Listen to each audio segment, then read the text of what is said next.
What's the crack? Today I'm going to be talking about my favourite video game soundtracks. So, I love video games, but I don't really have a lot of time to play them recently because I've been so busy with everything.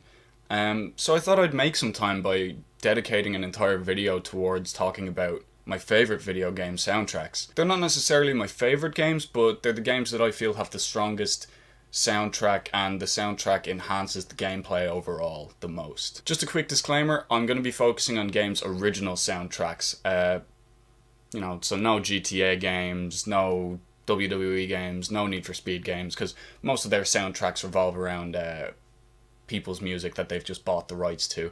So I'm going to be focusing on games that have specifically original soundtracks. One more thing, I will not be including games that are movie tie-ins because most of the time those are just the movie's original soundtrack brought over to the game. So I'll do a separate video on my favourite movie soundtracks coming out soon. So no more delay, we'll get on with it, and here are my top 5 favourite video game soundtracks.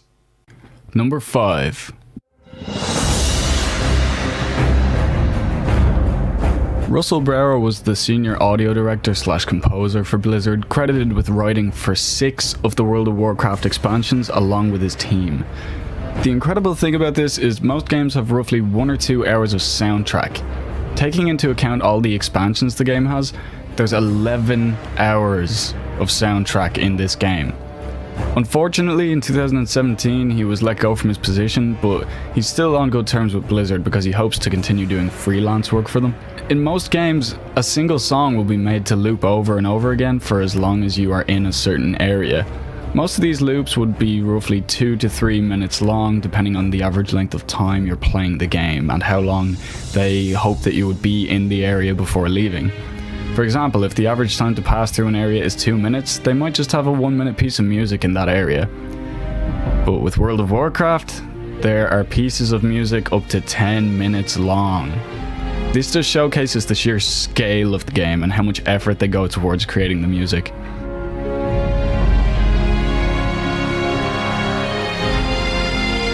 I've only played a little bit of World of Warcraft, but the soundtrack fits perfectly in the way it intends. It is not completely overbearing in the sense that it detracts attention away from the gameplay, but it's stylistically perfect for the world that it's set in, and it never gets boring because it doesn't even feel slightly repetitive considering it takes 10 minutes for some of the songs to repeat once.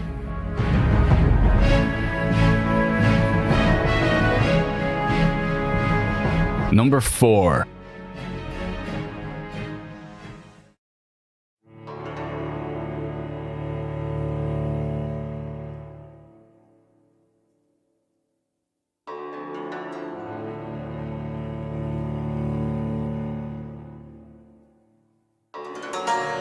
We're going to ignore that the game still has a few little bugs in there and focus on the positives. This game is made by the same people that released Life is Strange, which is also an amazing but entirely different kind of game.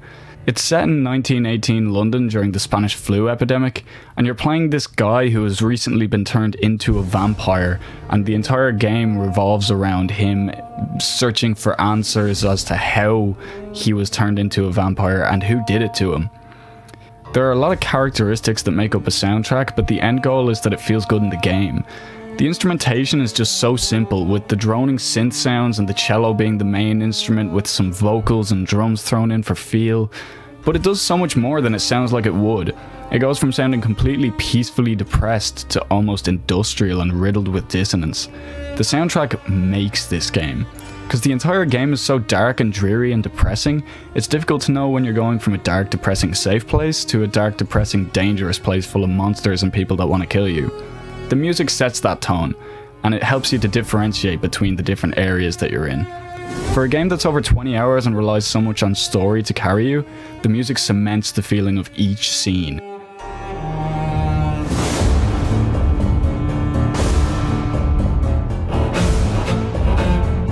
It makes you feel tense in moments where you're sneaking. The nerves actually run shivers down your spine, and it makes you realise the weight of emotional situations.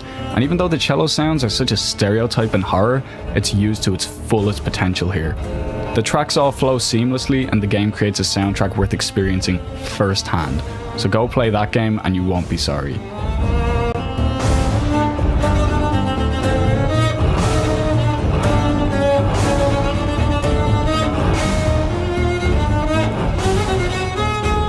Number 3.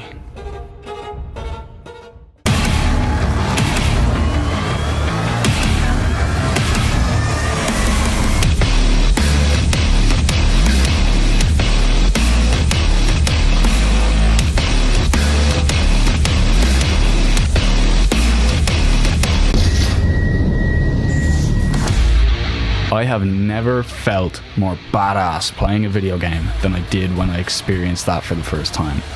The soundtrack does not slow down. Even the ambient parts are filthy low-pitched synths layered on top of each other to make up a drone sound from outer space. The rest of the soundtrack is 9-string guitars with pounding drums that sound just as explosive as your guns do. The game does not want you to have character development or story investment. It wants to skip over the unneeded info, Duke Nukem style get to the point and start killing aliens. Except this is a good game. In a game with the highest amount of attention being put on the gameplay and working on how fast paced it is, this soundtrack follows suit. Mick Gordon is a genius for modern game composition. Just check out his portfolio. And this time he's completely reimagined a game that originally came out in 1993.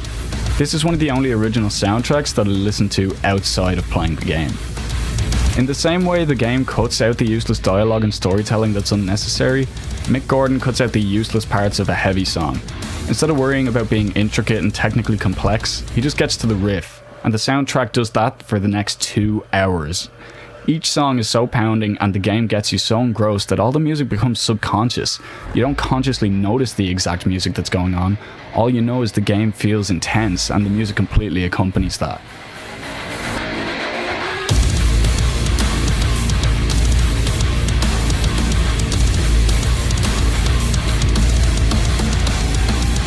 Number 2.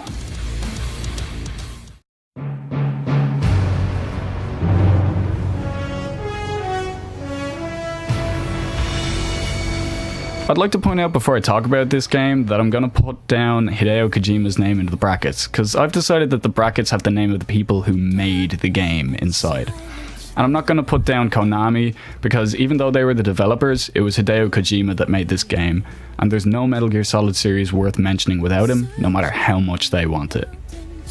As for the game, if I were talking about the entire series, then Metal Gear Solid would always win for me. Everything about the emotional gravity of every scene is brought to life by the soundtrack. But we're focusing on just one game and not the whole series, so unfortunately it just made second. It's played like a movie that's 10 hours long, and in scenes where they opt to have no music, that just makes you hang on every word until eventually the music slowly fades in or suddenly jumps out at you to reveal a boss battle has started. It crosses every mood you can think of, from a military-style trumpet to a somber, quiet, ambient mood. That just seems to be a drone sound with some delayed pitch percussion in there. Somehow it just transports you to this completely unique area where the audio and the visual fit together, and once you hear the music, you know exactly what's happening. If I hear music from this game, I'll be able to hear if it's in the jungle or a lab, or it's a certain character's boss battle, or if I've just gone into evasion or full-on alert. You can even hear if it's Eva's theme or Volgan's theme or the Sorrows River boss battle, and then the main theme itself is based on a James Bond theme song, and the song is so damn catchy, and everything about the whole soundtrack is near perfection. In the same way that the game creates all these Easter eggs for the player, even the soundtrack has them too. There are 4 secret radio frequencies you can call just to listen to. They literally made 4 songs just to keep them as a secret in the game. With Harry Gregson Williams always in charge of Metal Gear Solid soundtracks, I'm not surprised this one's amazing, and neither should anybody else. In a sneaking game that demands patience and careful consideration from the player, the music has to work perfectly from being hidden to suddenly spotted. The music always does this perfectly and transitions in the simplest way possible. That noise still gives me nightmares, man. But everything about no matter where you are in any parts of the songs always transition so easily and always go together and switch moods up in the best possible way. The game itself has so much put into it, and honestly there's not much to say other than go play this game if you haven't already. I mean, it's been out for like 14 years, but explaining it too much will just spoil it for you, so go get your PS2 out and play this.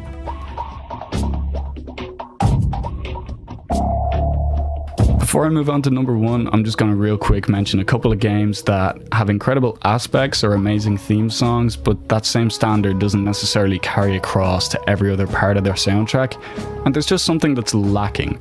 Everything about what's there is great in these games. I just feel that they need more of what's there. So here's a few games that could have made the list, but I just didn't count them in the top 5.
Number 1.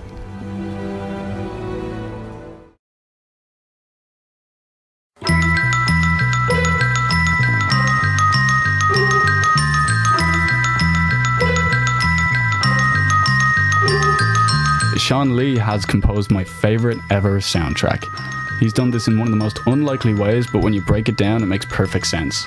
Very few games tread the line of serious versus goofy and do it well, and Rockstar are one of those companies that understands how to make something funny, cutesy, nonsensical, but also have the overlaying theme still be dark and make you care about it. Bully especially treads this line very well, and the music completely correlates to the game in a way where it's bouncy, fun, and it uses these instruments that you'd never hear used this way in any other soundtrack that I've ever come across. The game itself is almost relatable. You have enough elements in there which can remind you of your own school days, like certain characters reminding you of people you knew, punishments being similar to what you had to do in school or at home. Relationships and friendships can even be relatable. Even making a bitter enemy and hating someone like Gary can remind you of someone that really exists. This is where the serious side of the game comes from. Then enters the weird goofy stuff like helping your alcoholic English teacher break out of a mental asylum. This is the part that the soundtrack gets perfect. It works no matter which scenario you're in. It's the same instruments, same feels, same composer, but whether you're cycling into town or fighting a giant gorilla boy in the sewers of the school, the music always fits the realistic moments as well as it fits the non-realistic ones. This is especially impressive when you take into account how the game molds between clicks throughout, and the soundtrack always fits every situation with every person. It is the perfect soundtrack.